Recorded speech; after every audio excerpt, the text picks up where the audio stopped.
بسم اللہ الرحمن الرحیم وبہ نستعین والحمد للہ رب العالمین وصلی اللہ علی نبینا وسلم تسلیما کثیرا وعلی آلہ واصحابہ واتباعہ الی یوم الدین اما بعد۔ مسائل جنازہ سے متعلق جو ہمارا گزشتہ درس ہوا تھا اس میں میت کو غسل دینے کا طریقہ اور اس کے ساتھ یہ بتایا گیا تھا کہ مرد کو غسل دے، عورتیں عورت کو غسل دیں، البتہ میاں بیوی اس سے مستثنیٰ ہیں۔ بیوی اپنے شوہر کو اور شوہر اپنے بیوی کو غسل دے سکتی ہے۔ اس کے دلائل وغیرہ بیان کیے گئے تھے۔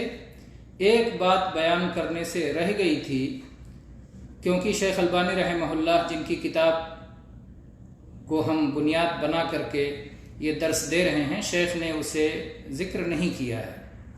شاید مرفوع سے جب دلیل مل جائے تو موقوف کی طرف جانے کی ضرورت شیخ نے محسوس نہ کی ہو یا کوئی اور وجہ ہو۔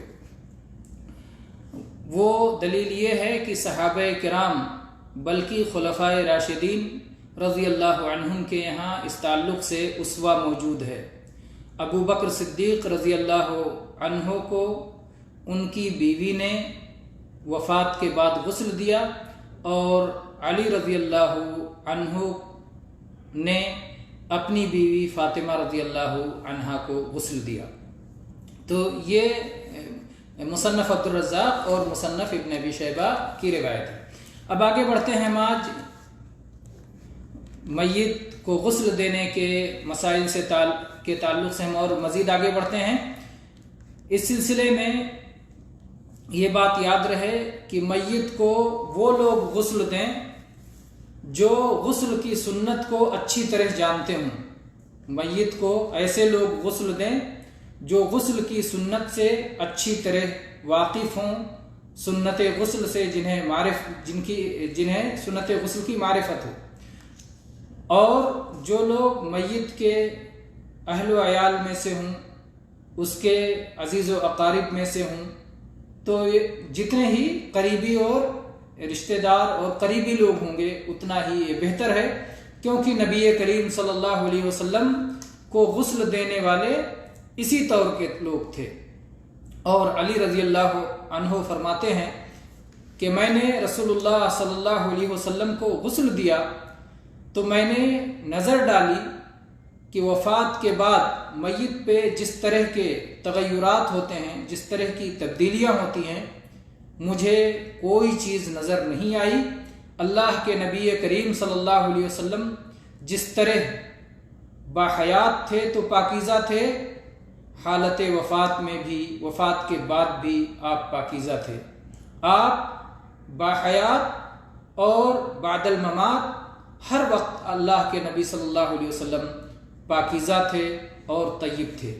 یہ سنن ابن ماجہ، مستدرک حاکم، سنن بیہقی کی روایت ہے، اور علامہ البانی رحمہ اللہ نے اس روایت کو دلیل بنایا ہے اور اسے جو ہے صحیح قرار دیا ہے۔ اسی طرح سے آگے بڑھتے ہیں۔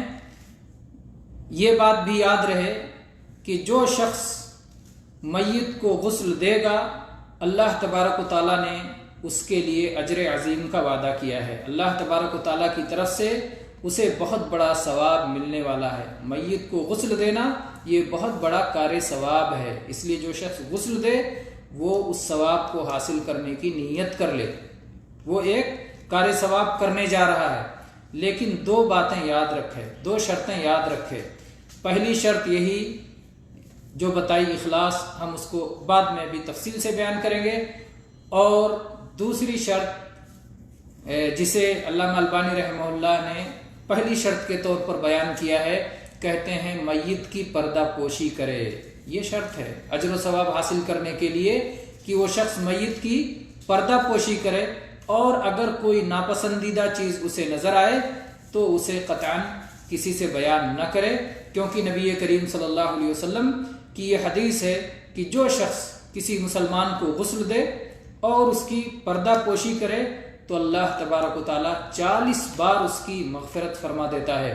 اور جو شخص اپنے بھائی کی وفات کے بعد اس کے لیے قبر تیار کرے اور اس قبر میں اسے مٹی دے کر کے دفن کرنے کا انتظام کرے تو اللہ تبارک و تعالیٰ اس کے لیے ایسے ثواب جاری کرتا ہے جیسے اس نے کسی کو قیامت تک کے لیے ایک گھر بنا کے اس میں بسایا ہو. کسی شخص کو ایک گھر دے کے جیسے کسی کو بسایا ہو، قیامت تک کے لیے اللہ تبارک و تعالیٰ اس کے لیے اجر عطا فرماتا ہے. کتنا بڑا ثواب ہے اگر کوئی شخص کسی مسلمان میت کے لیے قبر کھودتا ہے. اس کے بعد اللہ کے نبی صلی اللہ علیہ وسلم فرماتے ہیں اور جو شخص کسی مسلمان کو کفن پہناتا ہے تو قیامت کے دن اللہ تبارک و تعالیٰ جنت کے ریشم، سندس اور استبرق میں سے اسے لباس پہنائے گا.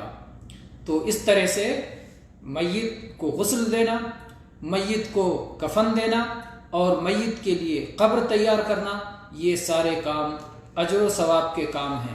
یہ روایت بھی امام حاکم، امام بیہقی اور امام اصبہانی نے ترغیب میں اور دوسری کتابوں میں یہ حدیث موجود ہے. اور یہ بات پہلے ہی بتائی گئی کہ اجر اگر چاہتے ہیں تو نیت خالص ہونا ضروری ہے، کیونکہ کوئی بھی عبادت جو اخلاص نیت کے بغیر کی جائے اللہ تبارک و تعالیٰ کے ہاں قابل قبول نہیں ہے. اگر کوئی شخص دنیا ہی میں اس کا بدلہ چاہتا ہے، شکر گزاری چاہتا ہے یا شہرت و ناموری چاہتا ہے یا کچھ اور چاہتا ہے، اخلاص نہیں ہے، اللہ کی رضا مقصود نہیں ہے، خالص اللہ کی رضا مقصود نہیں، تو پھر وہ اجر و ثواب سے محروم رہے گا. تمام عبادات میں یہی معاملہ ہے اور اس کی بے شمار دلیلیں ہیں. چند دلیلیں یہاں ہم ذکر کرتے ہیں. اللہ تبارک و تعالیٰ نے قرآن پاک میں ارشاد فرمایا سورہ کہف میں، قل انما انا بشر مثلکم یوحى الی انما الہکم الہ واحد فمن کان یرجو لقاء ربہ فلیعمل عملا صالحا ولا یشرک بعبادت ربہ احدا. یہاں اللہ تعالیٰ نے فرمایا کہ جو شخص اپنے رب سے ملاقات پر یقین رکھتا ہے تو وہ شخص عمل صالح کرے، یعنی رسول اللہ صلی اللہ علیہ وسلم کے بتانے کے مطابق عمل کرے اور اپنی عبادت میں شرک نہ کرے، یعنی خالص اللہ کی رضا کے لیے عمل کرے اخلاص کے ساتھ. تو اخلاص اور اتباع سنت یہ عمل کی قبولیت کی دو شرطیں ہیں جنہیں اس آیت میں ذکر کیا گیا ہے. اسی طرح سے سورہ بینہ میں اللہ تعالیٰ نے فرمایا وَمَا أُمِرُوا إِلَّا لِيَعْبُدُوا اللَّهَ مُخْلِصِينَ لَهُ الدِّينَ. انہیں اس بات کا حکم دیا گیا ہے کہ جب اللہ کی عبادت کریں تو خالص اپنی ساری اطاعتوں کو اللہ کی رضا کے لیے کیا کریں. تو یہاں بھی اخلاص کا ذکر ہے. ایسے ہی اللہ کے نبی کریم صلی اللہ علیہ وسلم کی وہ حدیث جس کے راوی عمر رضی اللہ عنہ ہیں اور متفق علیہ ہے، انما الاعمال بالنیات وانما لکل امرئ ما نوى، کہ ہر عمل کا دار و مدار نیت پر ہے اور ہر آدمی کو وہی کچھ ملنے والا ہے جس کی اس نے نیت کی.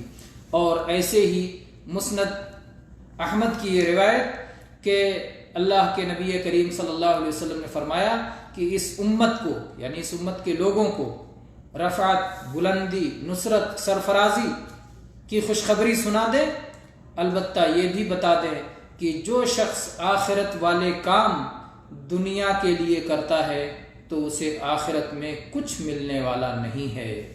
گویا آخرت میں تب ملے گا جب آخرت مقصود ہو.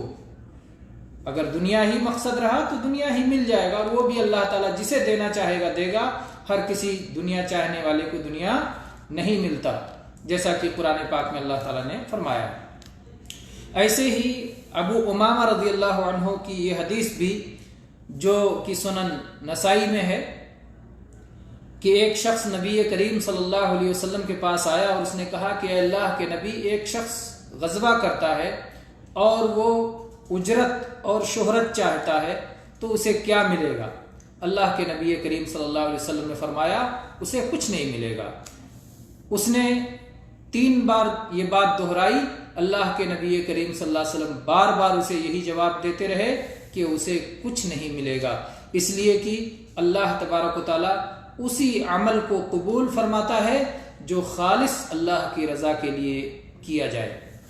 اسی طرح سے یہ حدیث جو کہ امام ابن ماجہ نے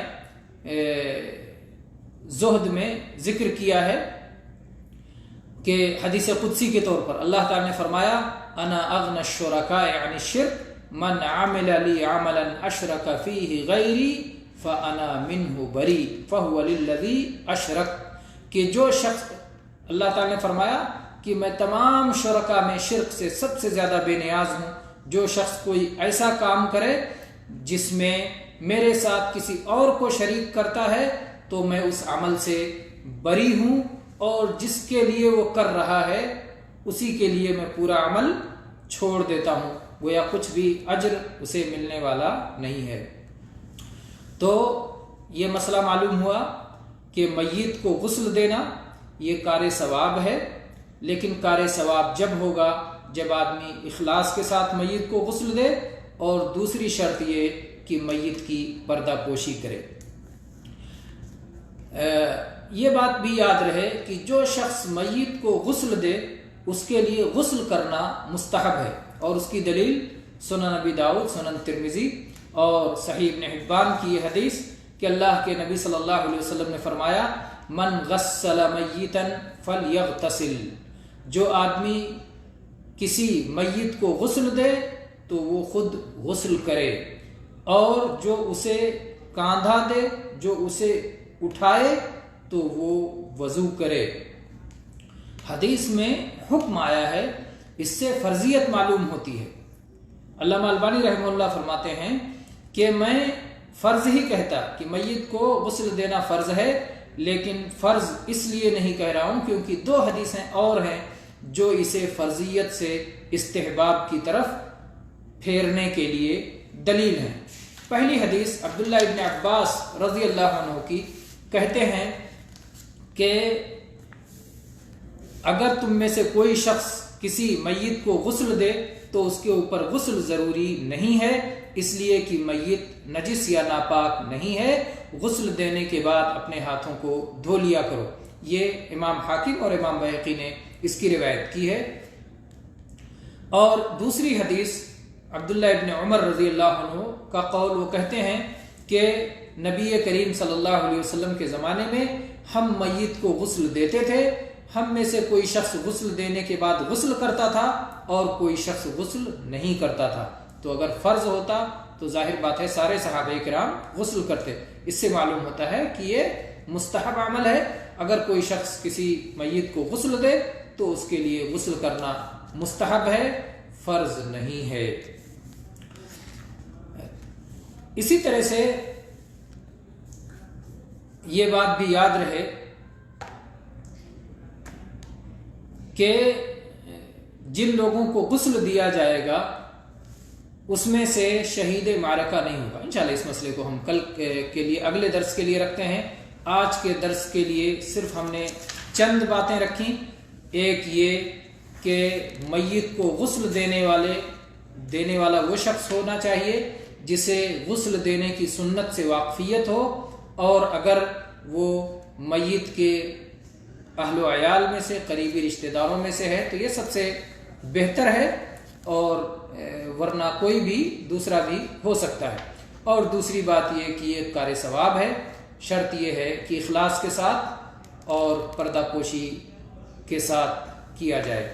واللہ تعالی اعلم، وصلی اللہ علی نبینا وسلم، والحمد للہ رب العالمین۔